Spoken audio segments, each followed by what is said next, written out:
La conférence internationale sur l'émergence de l'Afrique, qui s'est ouverte le mercredi à Abidjan, a tenu le pari de la mobilisation. Plateforme de réflexion sur les conditions de l'émergence des pays africains, elle est aussi une vitrine d'exposition des actions entreprises par chaque pays pour parvenir au développement économique. La conférence internationale sur l'émergence a été saluée par tous les participants.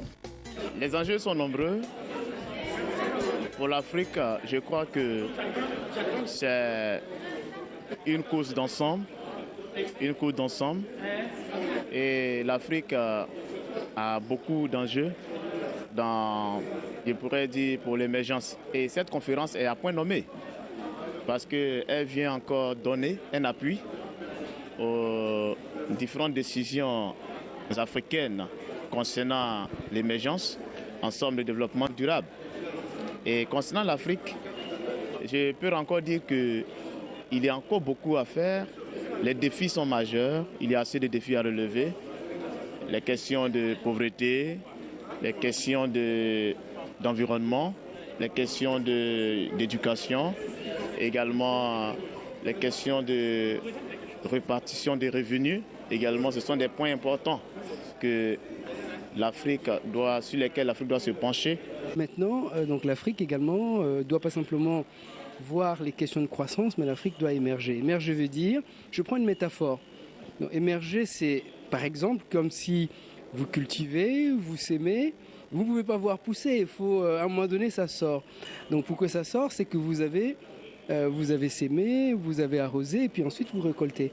Donc c'est ça l'émergence de l'Afrique. Ça veut vouloir dire que l'Afrique doit pouvoir prendre en charge ses enfants, donc les nouvelles générations, et l'Afrique doit lutter contre les inégalités. Et l'un des facteurs essentiels, c'est l'éducation.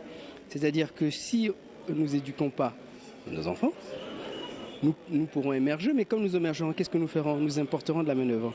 Voilà. Donc c'est un enjeu très important. Pour l'Afrique, tout le monde parle d'émergence. Cette conférence devait aider chacun de nous à avoir une idée claire de la notion d'émergence et aider chaque citoyen à intégrer dans son comportement quotidien toutes les attitudes à avoir pour que l'ensemble de la Côte d'Ivoire puisse se mettre en mouvement pour aller à l'émergence. Eh bien, une conférence internationale sur l'émergence et sur notre continent, c'est une première et donc notre présence ici se justifie par le fait que, vous le savez, le continent africain est le continent qui accumule le plus de croissance économique dans le monde, mais c'est une croissance qui n'est pas inclusive et donc nous devons apprendre à partager les bonnes pratiques, apprendre à partager les expériences et c'est ce que nous venons chercher ici en Côte d'Ivoire qui est par excellence un pays d'émergence qui atteindra l'émergence en 2020. La République démocratique du Congo a planifié sur 2030 et donc nous devons à la fois préparer le futur, ouvrir les champs du possible et pas seulement apprendre mais peut-être également délivrer des enseignements et des leçons que nous pouvons partager tous ensemble. La croissance de la République démocratique du Congo, une des plus fortes d'Afrique et du monde. On est pratiquement à 10% de croissance, mais elle est concentrée dans une seule province, un seul secteur et un seul produit, le cuivre. Donc nous voulons à la fois diversifier notre économie vers l'agriculture. Nous allons passer progressivement vers non seulement une croissance des secteurs miniers, mais vers l'industrie. Et finalement, nous devons conduire notre croissance vers l'économie verte. Et donc nous sommes maintenant dans cette phase de transformation structurelle, comme l'a abordé la Côte d'Ivoire et d'autres pays. Et donc nous venons apprendre également comment on peut structurellement changer nos économies pour permettre de lier la croissance à l'emploi.